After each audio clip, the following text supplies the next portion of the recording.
Comment préparer sa visite dans le cadre d'un investissement locatif? Dans cette vidéo, je vais vous partager les points essentiels à vérifier en amont avant de se déplacer pour aller voir un bien.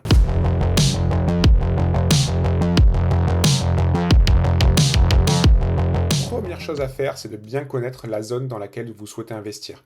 Quand on fait de l'investissement locatif, on investit rarement proche de chez soi ou dans une zone qu'on maîtrise parfaitement.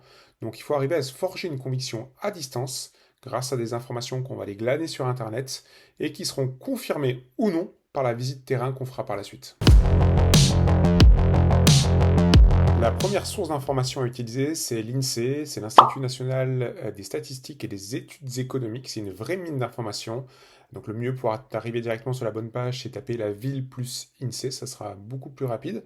Et donc là-dessus, vous allez trouver plein d'informations très intéressantes. Donc l'évolution démographique, combien de personnes notamment se sont installées récemment dans la ville, la pyramide des âges, est-ce que ce sont plutôt des personnes âgées ou des jeunes qui habitent dans cette ville, le revenu moyen de la ville, est-ce que c'est plutôt des gens avec des hauts moyens ou des gens avec des faibles revenus, est-ce que ce sont plutôt des chômeurs, des gens actifs, des retraités qui habitent dans la ville, quelle est la part de locataires versus de propriétaires? Ben nous forcément on va aller essayer de cibler des villes avec beaucoup de propriétaires parce que ça veut dire que derrière il y aura peu d'offres en location.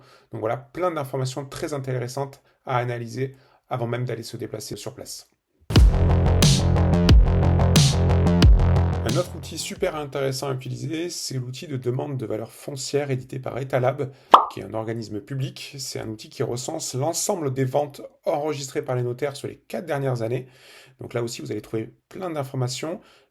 Unité cadastrale par unité cadastrale, vous aurez toutes les ventes qui ont été réalisées.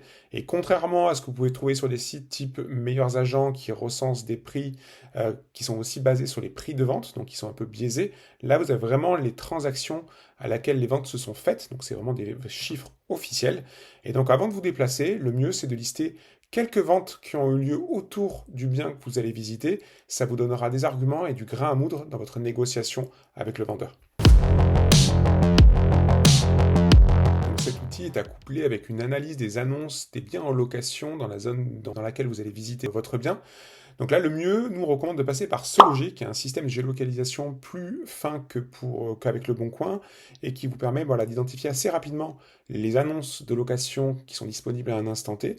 L'objectif, là, c'est vraiment d'avoir une fourchette haute, une fourchette basse des biens en location qui seront en face de vous lorsque vous mettrez votre propre bien en location, et donc d'identifier potentiellement le propriétaire ne loue pas assez cher, donc il y a immédiatement un potentiel de hausse dès l'acquisition sans même faire de travaux, ou alors en faisant des travaux, combien on pourra aller chercher en loyer. Ça permet de voir tout de suite est-ce que les travaux sont rentables ou pas, est-ce que c'est intéressant de les engager ou pas.